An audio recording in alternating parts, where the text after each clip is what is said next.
Coming up, a fatal shooting in Colorado. And Boston's acting mayor makes history.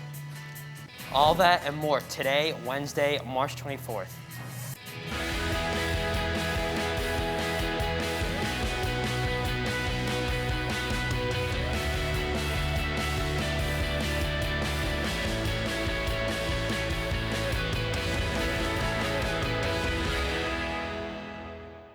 Good morning, Emerson. I'm Amog Matthews. And I'm Danielle Finezza. Thanks for waking up with us. We're going to get right into today's top stories. On Monday, there was another mass shooting that took the lives of 10 people.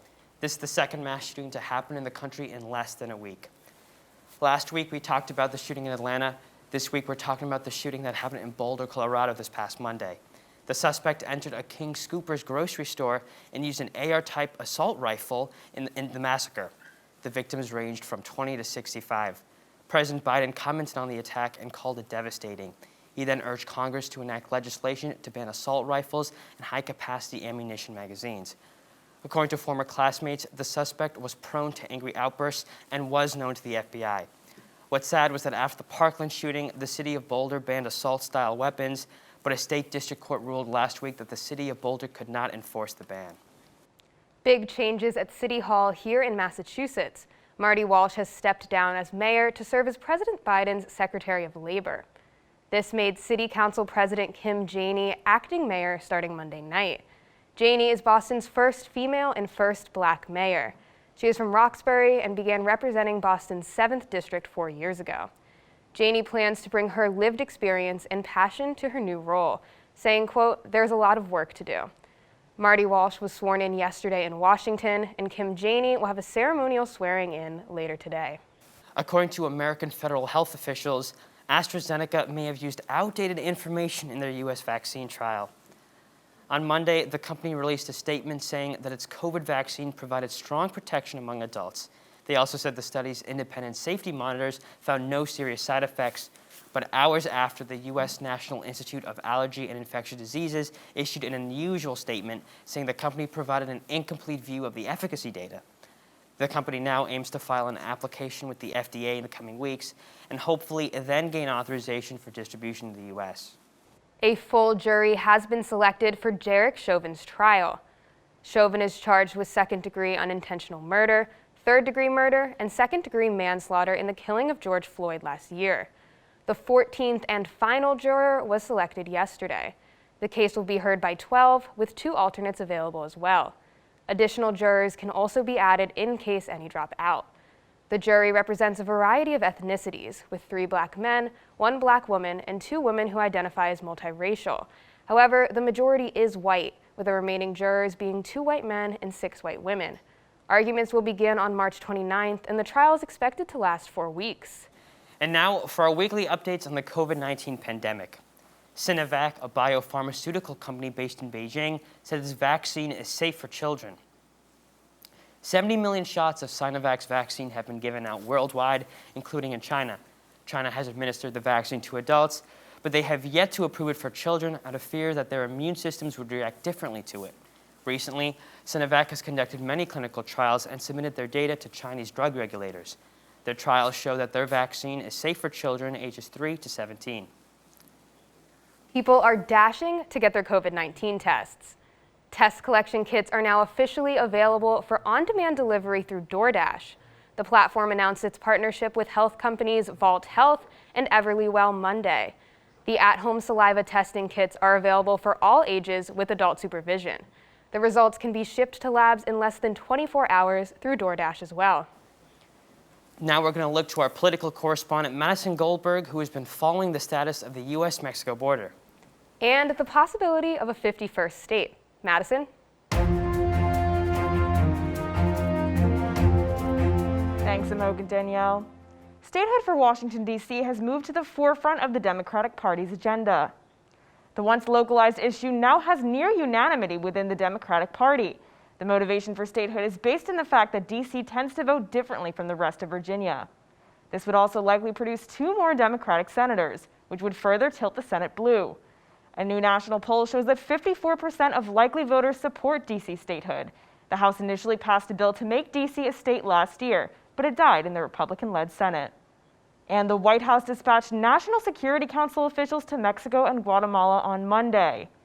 The Biden administration also announced efforts to deter migrants through social media and radio advertisements, methods that have come under fire in relation to unaccompanied minors. Senior White House officials are set to visit Mexico and Guatemala to discuss potential solutions to the migration surge, which is hitting levels not seen in 20 years. The Biden administration characterizes the surge in migration as a challenge rather than a crisis, a drastic change from the Trump administration. However, more unaccompanied minors have been detained this month already when compared to February. Homeland Security Department Secretary Alejandro Mayorkas placed the blame on Trump, arguing that his administration dismantled the immigration system, leaving Biden's administration to, quote, build it from scratch.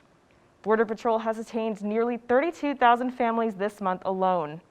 After a deadly shooting left 10 dead at a grocery store near Boulder, Colorado, President Biden is calling for a ban on assault rifles and high-capacity magazines. This is the second mass shooting in less than a week, after a gunman killed 8 people at a massage parlor in Atlanta, Georgia, in an anti-Asian fueled hate crime.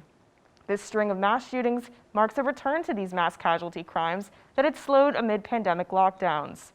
President Biden said Tuesday that, quote, this is not and should not be a partisan issue. It is an American issue. We have to act. Biden has spoken to Colorado Governor Jared Polis and is set to continue consultations during his visit to Ohio on the American Rescue Package tour. And the Biden administration's economic advisors are putting together a $3 trillion package intended to boost the economy, reduce the carbon footprint, and narrow economic inequity. The package may partially be financed through increased taxation on large corporations and the wealthy. Biden's recently signed $1.9 trillion American Rescue Plan offers a short-term solution to the economic downturn brought onto marginalized communities and small businesses by the pandemic. But this package seeks to see to long-term promises made by the administration. The package could wind up being split in two, with one focusing on climate and the other focusing on infrastructure, including free community college and paid leave. Executive Vice President and Chief Policy Officer at the U.S. Chamber of Commerce, Neil Bradley, said, quote, if you try to solve every major issue in one bill, I don't know that that's a recipe for success. The advisors will present the spending proposal to President Biden and congressional leaders this week. And as always, we will continue to follow these stories as they develop. I'm Madison Goldberg. Back to you, Imogen Danielle. Thanks, Madison.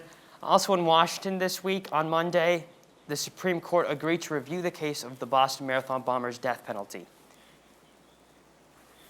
A lower court opinion wiped out away the death sentence of Jahar Tsarnaev, one of the brothers convicted in the 2013 Boston Marathon bombing last July. Last July, a federal appeals court wiped away his death penalty due to jury selection issues, but made it clear that Tsarnaev will spend the rest of his life locked up in prison. Tsarnaev is currently being held in a federal prison in Florence, Colorado. It is unclear if the death penalty will be reinstated by the Supreme Court, given the Biden administration's opposition to the death penalty. Some believe the case is one of the most important terrorism prosecution cases in our nation's history. Cambridge will not be reopening with the rest of the state. The city will remain in Phase 3, Step 2, while Massachusetts moved into Phase 4, Step 1. Cambridge is also limiting gatherings to 50 people indoors and 100 outdoors. These numbers are half of the state's current capacity restrictions. Cambridge also extended their ban on city-sponsored community events until May 31st. City Manager Louis De Pascali says the city will reevaluate regulations as public health trend data change. 5 students and a school bus driver were taken to the hospital after a crash Tuesday morning. The school bus driver was transporting 7 children to the Alhambra Academy when the bus collided with a tractor trailer. All the children, including the bus driver, were taken to UMass Medical Center and sustained minor injuries.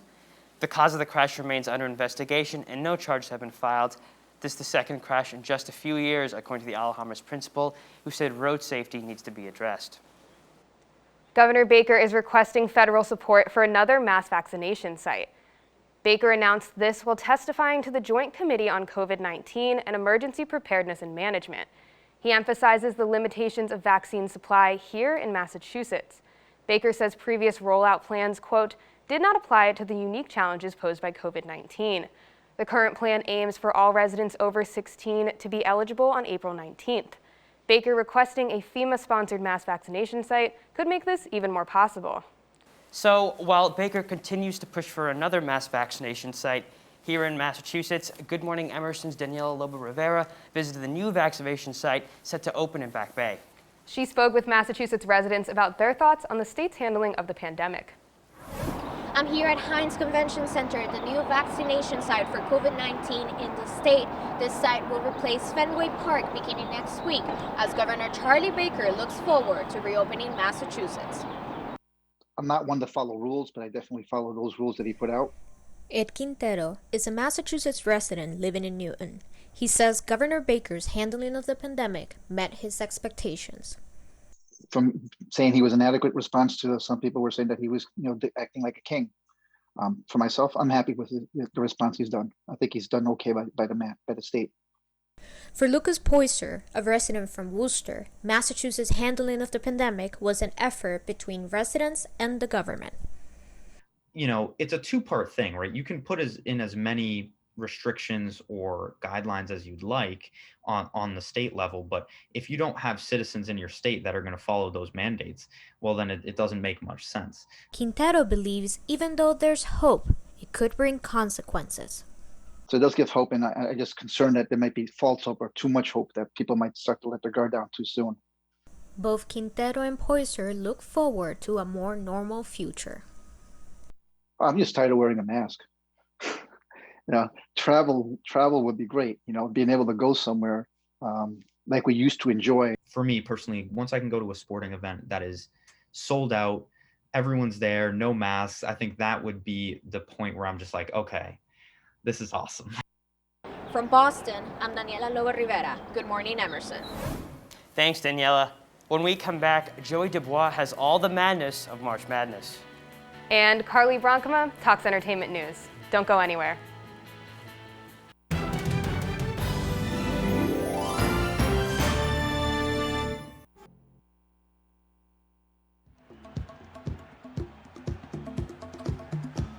All right, coming back in 10 seconds. Ready, camera one. Camera one, you wide shot of the entire thing, and in 3, 2, 1, take. Tell them cue. Welcome back to Emerson College. Emerson Camera trails 4, get a shot of the players coming across the court. 10 seconds left. Emerson trails by 1 point. As Camera 2, close up on the person shooting. Thanks, Joe. With 10 seconds left, Emerson is hoping to pull away and score this Camera 1, get a close up, follow them over. Emerson trails WPI 10 points. 10 seconds left. Emerson trails by 1 point as the team finishes their timeout. Camera 1, close up on number 33. Thanks, Joe. With 10 seconds left, Emerson is hoping to pull away. Follow the ball, follow the ball.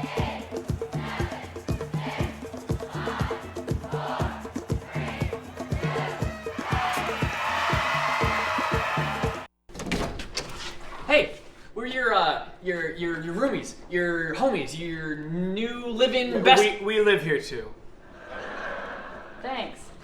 Action. Do you have any idea what time it is? It's time. 7. Oh. 7? It would mean a lot to me if you guys watch.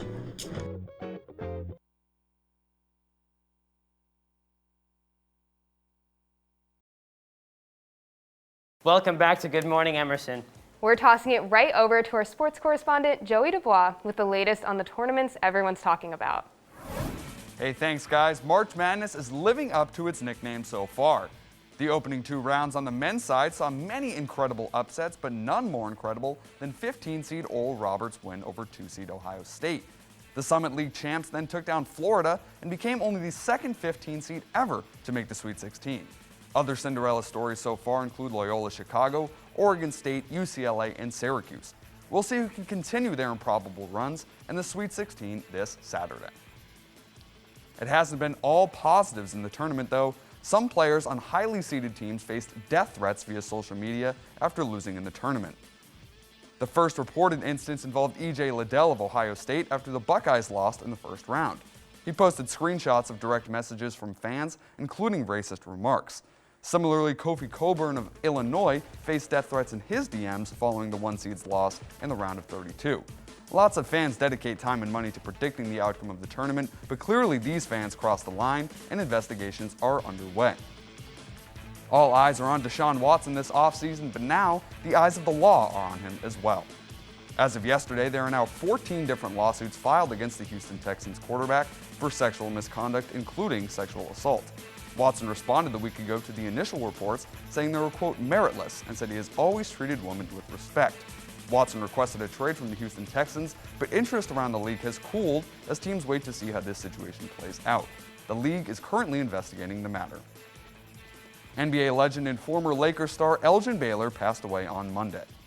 The 86-year-old died of natural causes, surrounded by his wife and daughter. Baylor is credited with being one of the first above-the-rim players in the NBA's history, as he brought a play style that would come to define the league for years to come.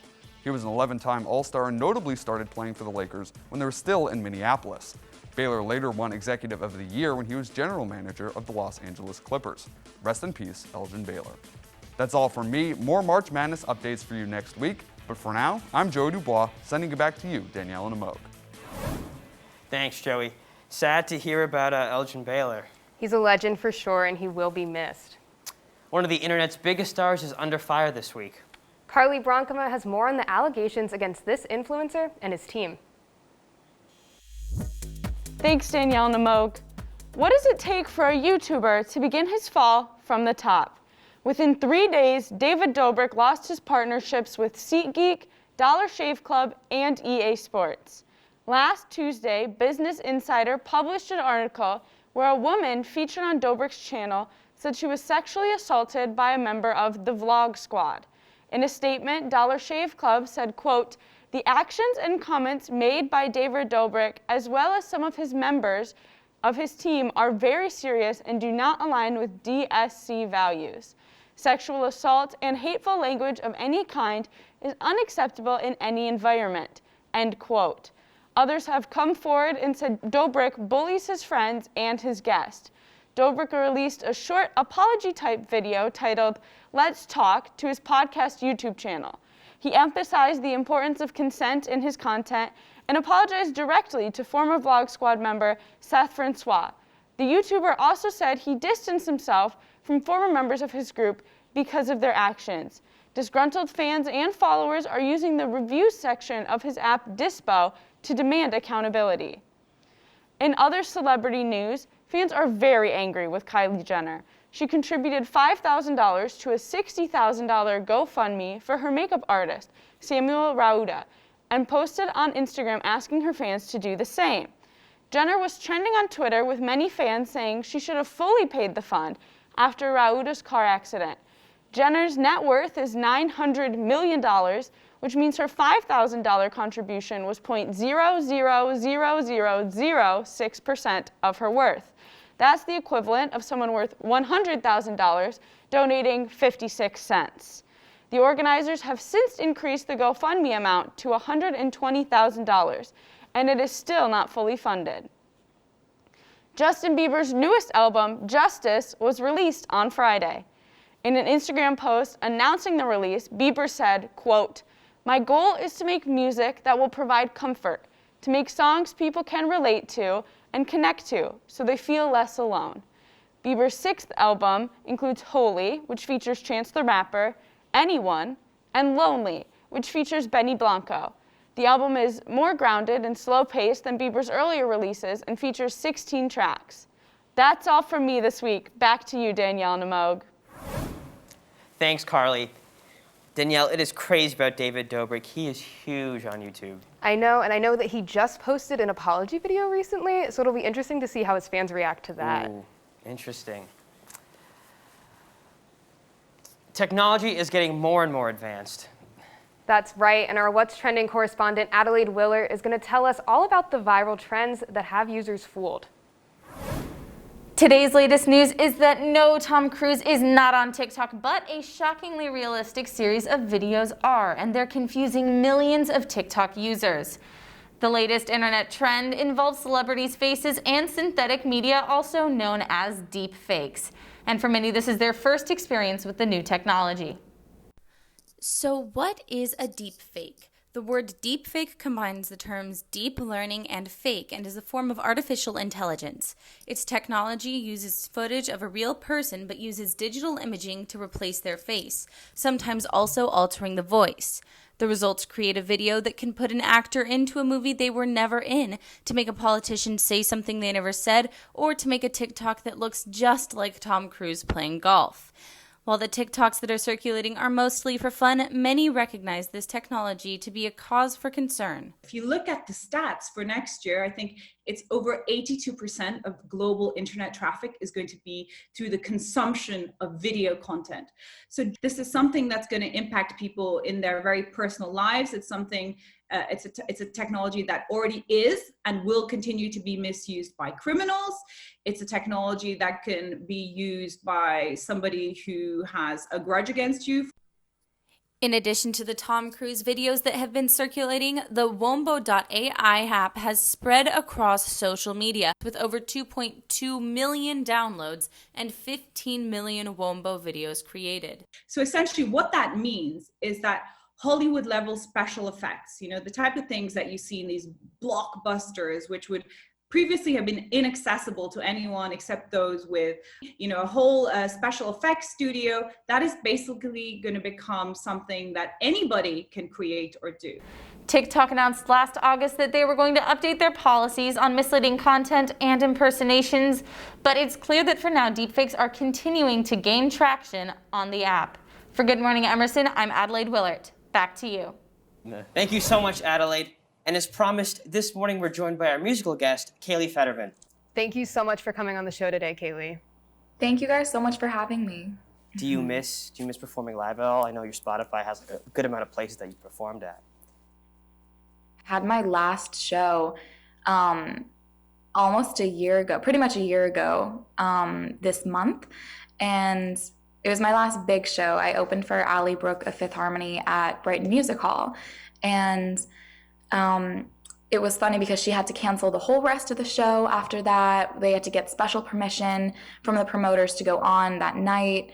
And it was when everything was kind of coming in. So the audience was really like just excited to be there because I think everybody kind of knew that it was going to be the last one for a while.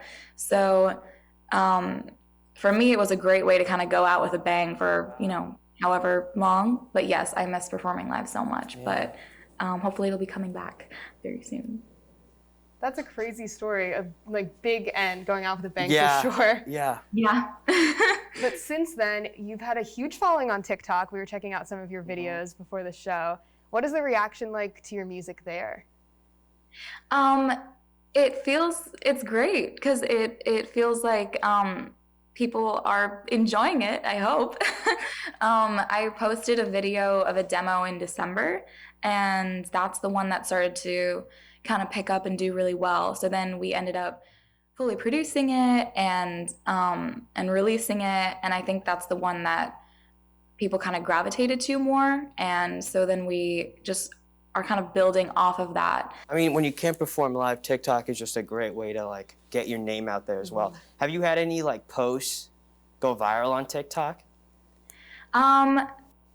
It's funny because like my definition of viral and other people's definition of viral is very different. Like for me, the video that got 600,000 views, like that's pretty viral to me. For sure, you know? that's viral. Yeah, that's definitely viral. Mm-hmm. Oh yeah, for sure. So later in the show, you're performing her song. What do you want listeners to know about it? I think I just want them to know that it's a very lighthearted, fun song.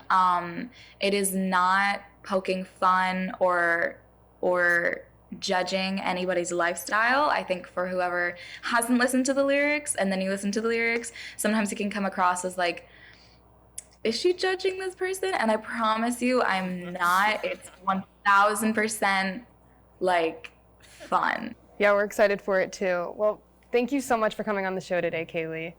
Thank you so much for having me. When we come back, Kaylee Fetterman is going to be performing her latest song, Her Song. Stick around, you don't want to miss this.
Welcome back.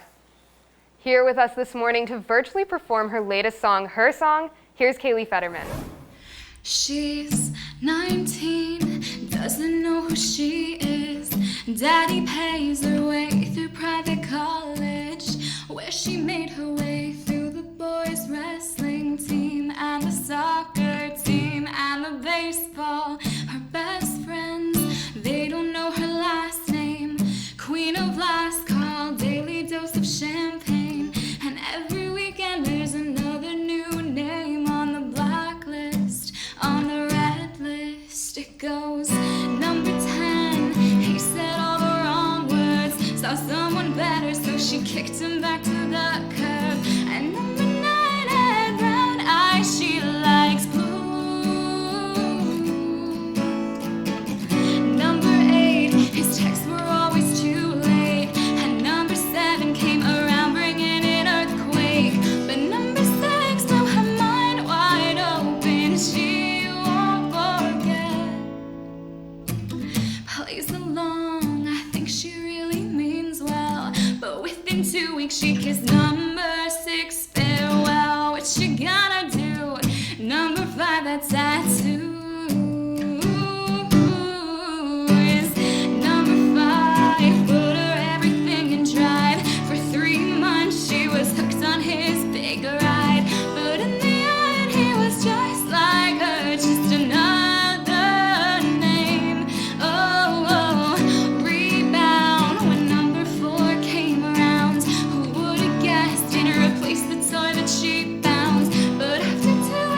She was done till she met number 1. On paper he was perfect, everything that she deserved, like he was manufactured for her taste. But when she got to know him, all the signs they started showing that he didn't want her that way. Though this one got away, she's got reliables who wait. Like number 10, he said all the wrong words, saw someone better so she kicked him back to the curb. And number 9 had brown eyes, she likes blue. Whoa. Number 8, his texts were always too late, and number 7 came around bringing an earthquake. But number 6 blew her mind wide open, she won't forget. No, no, number 5 put her everything in drive. For 3 months she was hooked on his big ride, but in the end he was just like her, just another name. Oh, oh, rebound when number 4 came around. Who would have guessed he'd replace the toy that she found? But after 2 and 3, number 1 didn't want her love. No, after 2 and 3, number 1 didn't want her love.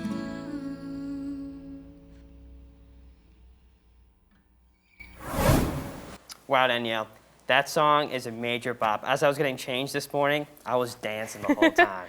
You're right, and we can't stop listening to it here at GME. You can stream Her Song anywhere you get your music. But as I was listening to her song, I forgot to eat breakfast. Oh no. Mm-hmm. Well, lucky for you, we have our Boylston Bites correspondent Ella Ward here to show you where you can get breakfast food at any time in the day. Hey Emerson, I'm Ella for Boylston Bites, and today we're at Zinneken's Belgian Waffles. Let's head inside. Hey guys, we're inside Zinneken's. Today I made my own waffles, so I have strawberries and Nutella on one of their thicker, fluffier waffles. They also have a crispy thin one, but that's not my cup of tea. So let's dig right in. All right guys, I'm gonna get my perfect bite. So I got some strawberry Nutella and waffle. Let's dig in. That is one good waffle. I love brunch, so I would consider myself a waffle connoisseur. And I've got to say, this is one of the better ones I've had. Although I do love brunch, I am eating this waffle for dinner right now. So Zinneken's is open until 10 p.m. every night except Sunday. So if you want to stop on by, highly recommend. Perfectly sweet, The waffle balances out the Nutella and the strawberries. It has a little bit of bite to it. Honestly, a perfect waffle. What a day. Today I built my own waffle, but they have plenty of stuff to choose off the menu. So if you stop by Zinnikins, be sure to tag us at #BoylstonBites. At Zinnikins Belgian Waffles in Harvard Square, I'm Ella Ward for Boylston Bites. Back to you guys at the desk. So Danielle, I don't know about you, but I'm personally a pancake person. Well, I'm a waffle person, so I think I'll be checking out where Ella was, but I guess you might not. Yeah. Agree to disagree for sure. So this week is marking the first full week of spring, and Amog, I can't help but notice that you have a friend with you at the show today. I thought you'd never notice, Danielle. I was walking the garden this morning, and this little lady landed on my shoulder. So I need help naming it. Right, I was gonna say, what is the name? So I figured we'd do a cool little GME thing. We'll get the audience, if you guys can comment or submit to Instagram, help me name this little lady right here. She's hopefully ringing the new season with spring with my butterfly. And how could she do it without a name? So we're excited to see what you guys come up with. Yeah. And that's all we have for this week. Thank you for waking up with us. I'm Danielle Finezza. And my name is Amog Matthews. Have a great day, and we'll see you next week.